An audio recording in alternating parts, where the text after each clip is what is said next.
kemarin apa namanya umroh bawa jamaah sama anak-anak juga, seperti apa sih maksudnya? Aku ceritain aja ya. Alhamdulillah bersyukur kepada Allah Subhanahu Wa Taala karena kemarin diizinkan oleh Allah untuk berangkat umroh. Memang setiap tahun itu saya punya tugas untuk membimbing jamaah umroh dan haji. Makanya insya Allah kalau diizinkan sama Allah tiap tahun itu memang ada jadwal untuk umroh dan haji insya Allah. Nah setiap tahun alhamdulillah ada travel ya, Persada Indonesia memberangkatkan sekitar 15 orang para guru-guru Quran dari pesantren kami, pesantren Tahfidz Maskanul Huffaz. Jadi saya nggak hanya berangkat dengan keluarga komplit, tapi juga dengan guru-guru Quran setiap tahunnya. Siapa aja yang berangkat kemarin itu ada ibu, alhamdulillah setelah kejadian yang luar biasa. Kalau ibu sih mengatakan dirinya ibu ini udah mati suri kata beliau ya. Karena kata ibu ini udah ketemu sama orang tua, udah ketemu sama saudara-saudara yang udah nggak ada gitu. Karena ibu kan memang beliau itu kan nggak bernafas 5 menit kan, dan jantungnya nggak berdetak selama 5 menit dan memang udah dingin, udah pucat gitu pada saat itu waktu di ICU selama 11 hari. Jadi nggak ada yang menyangka bahwa ibu bisa kembali sehat seperti sedia kala dan bisa kembali umroh lagi gitu. Alhamdulillah dokter menyatakan ibu sehat dan bisa melaksanakan umroh. Jadi ibu kemarin berangkat umroh sama kita, kemudian tentu saja dengan anak-anak, 4 orang anak ini. Saya bersyukur pada Allah, mereka juga tiap tahun berangkat umroh alhamdulillah. Dan selama berada di kota Mekah memang tidak sekedar umroh, karena kami, khususnya saya punya tugas gitu ya, tugas untuk membersamai para jemaah setiap hari. Jadi setiap hari itu saya punya tugas setelah selesai ba'da asar sama qabla asar, sebelum asar sama setelah asar itu memang setiap hari itu mengisi pengajian atau mengisi ceramah.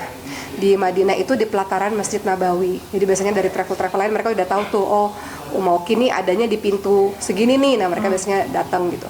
Tiap hari ngisi di Masjid Nabawi dan tiap hari juga ngisi di Mekah. Di Mekah itu kita ngisinya di rooftop tiap pada subuh kalau di Mekah. Jadi saya punya tugas setiap hari membersamai para jemaah gitu. Berarti ini perdana juga anak-anak khususnya Sulaiman mungkin ya Uma? Gimana? Sulaiman itu udah umroh yang keberapa kali ya? Ini Sulaiman yang kedua kali umroh. Ini kan tapi makin ngerti ya Uma ya di usia. Ya, Masya Allah, banyak kejadian ya. Alhamdulillah, anak-anak sekarang sudah semakin besar. Jadi sudah tidak sesulit dulu ketika berangkat umroh. Alhamdulillah, dan anak-anak sudah semakin mengerti. Jadi kalau kita misalnya saya mengajak ke Raudhah, nah di sini ada makam Rasulullah, nah di sini ada mimbarnya Rasulullah. Jadi mereka ngerti ibadah yang mereka lakukan itu atau tempat yang mereka datangi itu ada ceritanya tersendiri gitu, ada kisah-kisahnya tersendiri. Jadi mereka ngerti. Saya tidak mau membiarkan anak-anak datang ke satu tempat sementara mereka nggak ngerti gitu.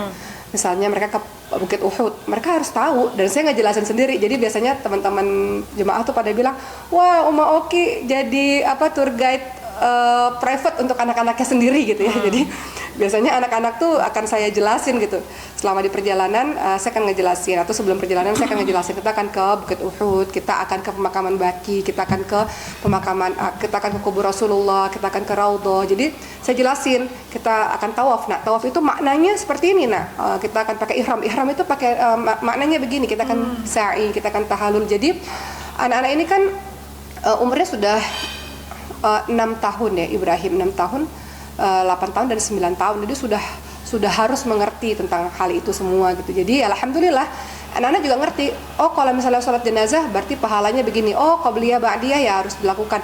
Dan anak-anak itu benar-benar mereka berburu pahala di tanah suci. Jadi mereka bilang, Umah kalau kita berbuat baik pahalanya banyak kan Umah di tanah suci? Iya banyak. Akhirnya Masya Allah ya, ini nggak pernah dilakukan di rumah. Jadi mereka selalu bilang, kalau saya lagi ke restoran, mereka berebut, Uma mau apa? Uma mau kerupuk, Uma mau buah, Uma mau nasi, mau apa lagi Uma? Jadi saya tinggal duduk dengan tenang di restoran, nggak ngapa-ngapain. Mereka selalu bilang, Uma mau air, Uma. Jadi mereka rebutan mau ngambilin makanan, alhamdulillah. Jadi saya bahagia dilayani oleh anak-anak. Itu nggak pernah dilakukan di rumah ya, hanya di kota Mekah, Madinah saja. Terus mereka memang senang berbagi karena mereka bilang, mau dapat pahala. Jadi mereka memang selama di tanah suci itu sering ngambilin air zam-zam, dibagiin ke jemaah-jemaah. Kemudian mereka beli kurma, dibeliin sama neneknya, mereka bagiin ke jemaah. Mereka beli permen, mereka bagiin ke jemaah gitu. Jadi kebiasaan yang mereka lakukan selama di tanah suci itu adalah tiap hari berbagi kurma, berbagi air gitu. Ya alhamdulillah. Mama selain anak-anak semakin mengerti dengan ibadah mereka sendiri, ada yang istimewa juga nggak cuma dari umrah kemarin itu? Apa ya, banyak ya, soalnya 2 minggu ya kita berada di sana. Dan ya biasanya saya kan juga setelah ceramah kan ngajar ngaji tuh, bikin halakoh lingkaran-lingkaran gitu kan, bisa anak-anak ngaji. Nah, biasanya juga anak-anak lain juga ngikut nimbrung gitu, anak-anak dari negara lain.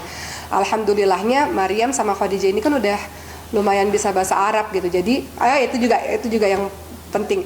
Jadi mereka bisa berkomunikasi dengan anak-anak ini. Pun sekarang alhamdulillah saya udah bisa menyuruh anak-anak saya untuk nawar karena mereka bisa bahasa Arab kan, si Maryam ini udah bisa bahasa Arab, untuk nanya ke resepsionis gitu, untuk apapun yang berkaitan sama orang tuh mereka udah berani dan mereka udah bisa gitu. Jadi mereka bisa bahasa Arab, anak-anak bisa bahasa Arab, bisa bahasa Inggris. Jadi orang-orang yang nggak bisa bahasa Inggris pun Maryam juga bisa bahasa Arab. Jadi enak untuk minta tolong, bukan nyuruh ya, minta tolong gitu. Enak untuk minta tolong ke anak-anak gitu, karena mereka udah bisa ngomong sendiri, udah bisa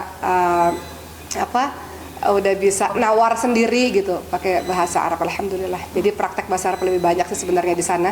Dan Maryam Khadijah ini kan karena sekolahnya di sekolah Arab, pakai bahasa sehari-hari, bahasa Amiyah juga. Jadi ketika di Mekah Madinah mereka bisa berkomunikasi dengan orang-orang di luar gitu. Orang-orang yang pakai bahasa Amiyah, bahasa sehari-hari itu bisa gitu. Termasuk kemarin ngaji anak-anak Palestina ya, Umay? Iya, jadi ngajar anak-anak Palestina. Maryam juga ngajar ngaji kepada anak Palestina tersebut, yang ngobrol gitu. Cuman ya lucunya kadang-kadang kalau lagi belanja kan, kadang-kadang Maryam tuh suka bilang kan, kadang-kadang saya juga ngobrol pakai bahasa Arab sama penjaganya, terus Maryam juga ngomong pakai bahasa Arab. Jadi Maryam bilang, "Uma, nggak usah beli, itu mahal banget," gitu. Tapi dia lupa pakai bahasa Arab, jadi orang itu ngerti juga gitu. Jadi, "Kok kamu malah nyuruh ibu kamu jangan belanja sih," gitu. Jadi ya saya udah mulai ngerasain dampaknya. Kalau dulu kan anak-anak masih belajar bahasa kan proses kan, teman-teman semua. Maksudnya semakin sering dipakai, semakin sering ada komunikasi atau ada partnernya, semakin lancar gitu. Jadi saya ngerasain anak-anak udah mulai bisa berkomunikasi di tahun ini sih. Baru nyadar gitu, oh ternyata anak-anak bisa berkomunikasi seluas itu gitu dengan orang-orang di sekitar. Jadi ya alhamdulillah. Sama selama di kota Mekah itu tentu saja karena anak-anak ini kan umrohnya pada masa mereka sudah masuk sekolah 2 minggu pula, jadi begitu pulang ke Indonesia langsung ujian. Jadi selama di kota Mekah itu adalah les juga online sama gurunya. Tugas saya adalah dari semua anak-anak saya yang paling agak sulit belajar adalah Khadijah. Itu paling sulit belajar. Kalau yang lain-lain aman lah, alhamdulillah terkendali. Kalau Khadijah ketika dia online sama gurunya, saya duduk di bawah. Kerjaan saya adalah menggerak-gerakkan kaki Khadijah, mengelap kakinya dengan tisu basah supaya nggak tidur. Karena dia dikit-dikit begini. Jadi tugas saya adalah membasahkan kakinya, mencuci kakinya, menggerak-gerakkan kakinya. Jadi kalau andaikan ada CCTV gitu ya, saya ada di bawahnya Khadijah. Selama 1 jam mendampingi Khadijah untuk menggerakkan kakinya supaya nggak tidur. Jadi ya itu, jadi setiap hari itu meluangkan waktu memang 2 jam untuk anak-anak les, supaya ketika masuk sekolah mereka bisa langsung ikut ujian gitu. Itu yang lumayan sih, menyita waktu dan kesabaran ya, khususnya buat Khadijah ya. Karena entah kenapa kalau belajar pasti gini dia tidur, giliran suruh main rame gitu, semangat. Jadi ya kalau ada CCTV itu kelihatan saya yang menggerak-gerakkan kakinya biar nggak tidur gitu. Dengan maksudnya Maryam udah bisa dilihat dengan komunikasi yang lebih luas, dengan bahasa Arabnya itu udah jadi maksudnya lebih pede gitu nggak semua untuk Maryam udah mau ke Mesir gitu, bagaimana? Iya, sekarang ketika ngelihat anak-anak khususnya Maryam ya, Khadijah juga masih berproses. Maryam sekarang udah lebih luas dalam bahasa Arabnya. Saya tanya sama Maryam takut nggak nak pindah ke negara baru gitu? Terus dia bilang enggak, saya nggak takut. Cuman sekarang ini karena mendekati bulan pindah, sayanya jadi agak ciut gitu hatinya ya. Ciut itu karena aduh gitu ya, maksudnya nih anak ada Sulaiman, ada Ibrahim ya, maksudnya masih itulah, masih gimana nih gitu. Cuman ya insya Allah mudah-mudahan Allah bantu semuanya. Yang jelas sekarang anak-anak masih terus belajar karena katanya ujiannya sih bulan Mei akhir ini gitu. Jadi kita masih terus mempersiapkan anak-anak. Jadi teman-teman mohon doanya aja Kita nggak tahu, saya nggak tahu kedepannya gimana, tapi mohon doanya aja semoga semuanya lancar lah, karena kan tujuannya emang benar-benar buat belajar, buat menuntut ilmu, nanti setelah itu bisa balik ke Indonesia dengan lebih berilmu lagi gitu, mudah-mudahan ya lebih bermanfaat lagi gitu. Tadi Uma yang tadi Mariam kasih tahu kalau itu bajunya mahal yang 20 juta itu nggak sih, bukan ya? Apa? Yang tadi kan Mariam kasih tahu bahwa ini jangan beli Uma karena bajunya Oh, mahal. iya. Itu yang dalam rupiahnya 20 juta benar ya? Iya benar. Gitu. Iya, kita kaget ya, teman-teman. Banyak kejadian sih di Mekah tuh, banyak kejadian, termasuk saya nggak nyangka ya teman-teman semua. Indonesia tuh kan kalau kita tuh punya baju tuh bagus-bagus kan, dan harganya tuh terjangkau. Tapi kalau di Mekah Madinah kan modelnya itu aja tuh, abaya lurus-lurus begitu kan. Kemudian saya nggak nyangka kalau ternyata harganya tuh 20 juta rupiah. Jadi saya cukup kaget kok ada baju harganya segitu gitu. Jadi kata Mariam, usah itu mahal banget, kali linjit dan terus saya bilang siapa juga yang mau beli, ini mahal banget, nggak worth it gitu loh, harga 20 juta baju tuh buat saya di Indonesia bisa dapat berapa lusin kali gitu bajunya gitu. Terus kalau ketika di Mekah Madinah kemarin kita juga coba untuk naik skuter. Jadi umrah itu anak-anak coba semuanya. Kita umroh tuh 3 kali. Jadi umroh jalan kaki, umroh naik kursi roda, anak-anak nih maksudnya, sama umroh naik skuter. Nah giliran udah naik skuter, keterusan mereka mau naik skuter. Terus saya bilang, nih skuter nih pahalanya nih nggak sebanyak jalan kaki, kita harus jalan kaki lagi. Nih udah naik skuter aja Uma gitu. Jadi pertama sengaja saya ajak anak-anak umroh jalan kaki. Jadi mereka ngerasain. Tapi mereka bilang, soalnya kalau umroh katanya, terus dia bilang orang-orang keteknya kan begitu, dia bilang gitu. Tuh bau ketek umroh. Anak-anak ya. Jadi mereka bilang bau ketek, mereka bilang gitu, kata mereka gitu ya. Cuman saya bilang memang begitu nak, gitu. Orang-orang kan emang gede-gede kan kecil-kecil gitu. Terus mereka bilang iya Uma bau ketek gitulah. Tapi saya bilang ya itu bagian proses ibadah yang harus dijalani gitu. Terus abis itu anak-anak ngerasain naik kursi roda, terus habis itu anak-anak ngerasain yang namanya naik skuter. Jadi sekarang kalau teman-teman mau umroh tuh pilihannya ada 3 cara ya, teman-teman bisa jalan kaki. Tentu kalau bagi saya paling nikmat tuh jalan kaki ya teman-teman semua, karena kita bisa menikmati berdoa ketika jalan kaki, kita bisa menikmati setiap langkah kaki kita itu dengan bermunajat kepada Allah gitu. Tapi memang anak-anak lebih senang katanya naik skuter gitu. Ya kita ingin cobain semuanya sih. Tapi memang kita kasih penjelasan gitu bahwa tentu lebih baik kalau misalnya anak-anak kuat kita jalan kaki gitu. Jadi alhamdulillah mereka saya juga ingatkan pada mereka bahwa harus banyak bersyukur karena nggak semua orang bisa ke tanah suci gitu. Sementara anak-anak ini udah berkali-kali ke tanah suci. Kemudian anak-anak juga lihat kan, saya kan ketika berada di kota Mekah Madinah itu bukan hanya sekedar umroh tapi kan juga berdakwah gitu, punya tugas dakwah gitu. Jadi saya juga ajarkan pada anak-anak, dan setiap kali dakwah kan anak-anak lihat dan dengar. Saya katakan pada anak-anak yang mau jadi pendakwah satu hari nanti, lihat cara dakwahnya nanti harus lebih baik daripada ini gitu. Jadi anak-anak ngelihat gitu, anak-anak tahu oh gini loh caranya dakwah kayak gitu. Gitu sih. Ada lagi soal umrah?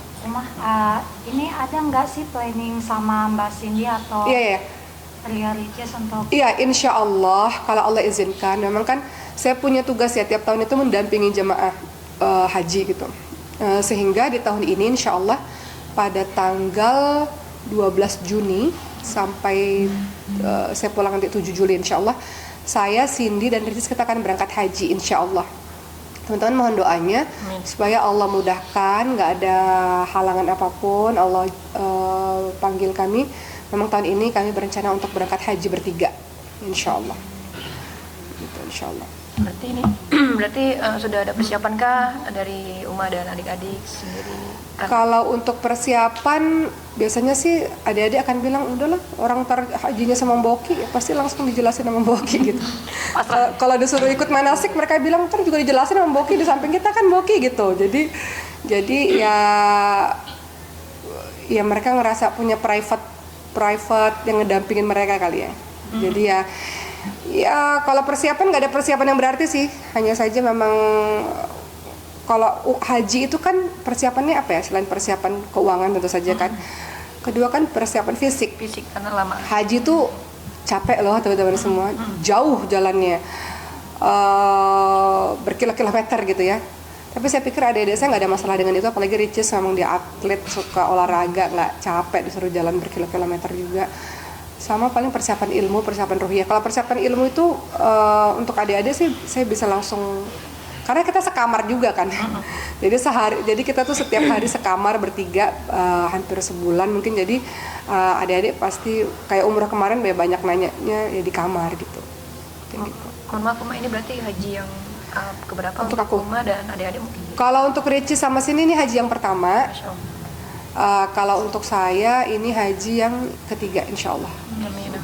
Mudah-mudahan lancar. Amin, amin, amin, amin.